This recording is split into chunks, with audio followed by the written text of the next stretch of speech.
রাজধানী সহ দেশজুড়ে জেঁকে বসেছে শীত। কনকনে ঠান্ডায় দুর্ভোগে আছে ছিন্নমূল ও নিম্ন আয়ের মানুষ। শীতের এক একটি রাত যেন তাদের কাছে দুঃস্বপ্ন।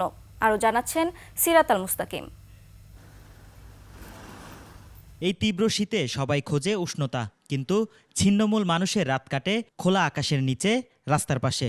প্লাস্টিকের বস্তা কিংবা পুরনো কাপড় মুড়ে ঠান্ডা থেকে নিস্তার পাওয়ার চেষ্টায় অনেকটাই নির্ঘুম রাত কাটে তাদের।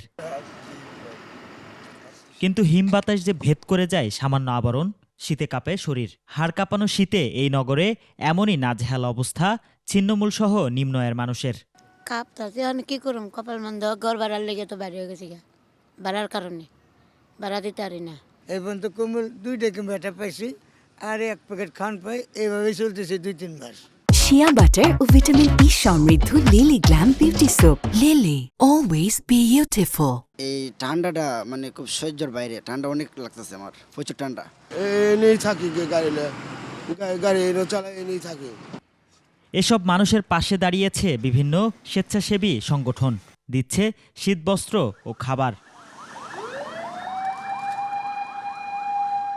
ঋতু পরিবর্তন তো আর ক্ষুধা মেটায় না, তাই এসব মানুষ শীতের সঙ্গে লড়াই করে টিকে থাকেন সূর্যের অপেক্ষায়। সিরাত আল মুস্তাকিম, 21 টেলিভিশন, ঢাকা।